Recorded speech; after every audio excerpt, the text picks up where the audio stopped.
ഒരു സെലിബ്രേഷൻ ഉണ്ടാക്കുന്ന പൊല്ലാപ്പുകൾ ഇങ്ങനെ തുടർന്നുകൊണ്ടേയിരിക്കുകയാണ് IPL 2025-ൽ.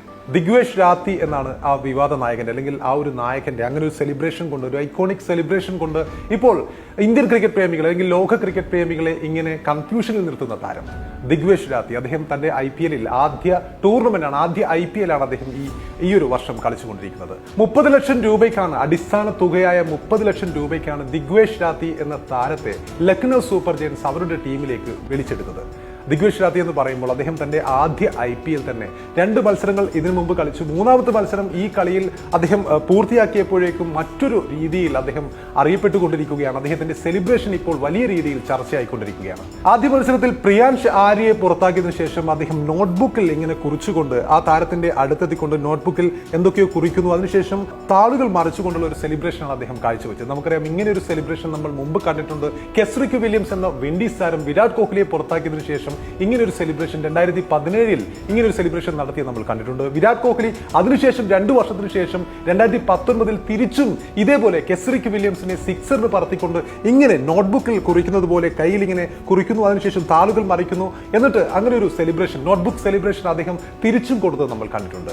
അപ്പോൾ ഈ IPL-ലേക്ക് വരുമ്പോൾ പ്രിയാൻഷ് ആര്യയെ ആദ്യ മത്സരത്തിൽ ഇങ്ങനെ പുറത്താക്കിയതിനു ശേഷം രാത്രി ഇങ്ങനെ ഒരു സെലിബ്രേഷൻ കാണിക്കുന്നു. BCCI ആ സമയത്ത് തന്നെ വാളെടുക്കുന്നു. മത്സര ഫീസിന്റെ 25% അദ്ദേഹത്തിന് പിഴയായി നൽകുകയും ചെയ്യുന്നു. 2ാമത്തെ മത്സരം മുംബൈക്കെതിരെയുള്ള മത്സരമായിരുന്നു. ദിഗ്വേഷ് രാത്തി വീണ്ടും പന്തെറിയുന്നു. ഇപ്രാവശ്യം അദ്ദേഹത്തിന് ലഭിച്ച വിക്കറ്റ് നമാൻ ധീർ എന്ന താരത്തെയാണ്.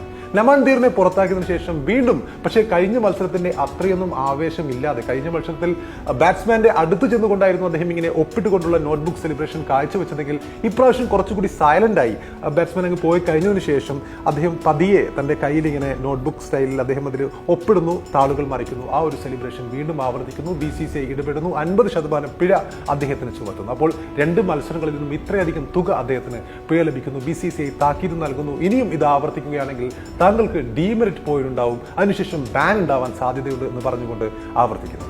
3ാമത്തെ മത്സരത്തിൽ തന്റെ ഐഡൽ കൂടിയായ സുനിൽ നരേന്റെ വിക്കറ്റ് എടുത്തതിനു ശേഷം ഇതേ പക്ഷേ അതേ സെലിബ്രേഷൻ വീണ്ടും ആവർത്തിക്കുന്ന കാഴ്ചയാണ് നമ്മൾ IPL കണ്ടത്. ഇപ്രാവശ്യം അദ്ദേഹത്തിന്റെ സെലിബ്രേഷൻ എന്ന് പറയുമ്പോൾ അതിനൊരു വേരിയേഷൻ കൂടി അദ്ദേഹം വരുത്തിയിട്ടുണ്ട്. ഇപ്രാവശ്യം ഗ്രൗണ്ടിൽ നിലത്ത് അദ്ദേഹം ഒപ്പിടുന്ന രീതിയിൽ, നിലത്തൊപ്പിടുന്നുള്ള ആ ഒരു സെലിബ്രേഷൻ രീതിയിലാണ് അദ്ദേഹം തന്റെ അതേ സെലിബ്രേഷൻ വീണ്ടും ആവർത്തിച്ചത്. അതായത് ഗ്രൗണ്ടിൽ വിക്കറ്റ് എടുത്തതിനു ശേഷം ഒപ്പിട്ടുകൊണ്ട് ഗ്രൗണ്ടിന് ഒരു സല്യൂട്ട് അല്ലെങ്കിൽ ഗ്രൗണ്ടിൽ ഓട്ടോഗ്രാഫ് എഴുതുന്ന രീതിയിലുള്ള ഒരു സെലിബ്രേഷൻ അദ്ദേഹം വീണ്ടും ആവർത്തിക്കുന്നു. അപ്പോൾ BCCI ഇനി അടുത്ത പ്രാവശ്യം എന്താകും ദിഗ്വേഷ് രാത്തിക്ക് വേണ്ടി കരുതി വെച്ചിരിക്കുന്ന ഫൈൻ എന്നാണ് ഇപ്പോൾ ക്രിക്കറ്റ് പ്രേമികൾ ചർച്ച ചെയ്തുകൊണ്ടിരിക്കുന്നത്. നമുക്കറിയാം, ഇങ്ങനെയുള്ള സെലിബ്രേഷൻ ഓരോ താരത്തിന്റെയും ഏറ്റവും പ്രധാനം അല്ലെങ്കിൽ ആ താരത്തെ വ്യത്യസ്തമാക്കുന്നത് ഇത്തരം സെലിബ്രേഷനുകളാണ്. നമുക്കറിയാം, ക്രിസ്ത്യാനോ റൊണാൾഡോയെ പോലെ തന്നെ അദ്ദേഹം CR7 പോലെ തന്നെ അദ്ദേഹത്തിന്റെ ഏറ്റവും പ്രധാനമായ ഐക്കോണിക് സെലിബ്രേഷനാണ് അദ്ദേഹത്തിന് CU എന്ന് പറഞ്ഞുള്ള ആ ഒരു സെലിബ്രേഷൻ. ഒരുപാട് തവണ നമ്മൾ ഗ്രൗണ്ടിൽ കണ്ടിട്ടുണ്ട്. പോർച്ചുഗലിന് വേണ്ടി ഗോൾ നേടിയപ്പോഴും, മാഞ്ചസ്റ്റർ യുണൈറ്റഡിന് വേണ്ടി ഗോൾ നേടിയപ്പോഴും, റയൽ മാഡ്രിഡിന് വേണ്ടി ഗോൾ നേടിയപ്പോഴും, യുവന്റസിന് വേണ്ടി ഗോൾ നേടിയപ്പോഴും, അൽ നസറിന് വേണ്ടി ഗോൾ നേടിക്കൊണ്ടിരിക്കുമ്പോഴും ഒക്കെ അദ്ദേഹത്തിന്റെ സെലിബ്രേഷൻ നമ്മൾ കണ്ടിട്ടുണ്ട്, ആസ്വദിക്കാറുണ്ട്. അദ്ദേഹത്തിന്റെ ഐക്കോണിക് സെലിബ്രേഷനാണത്.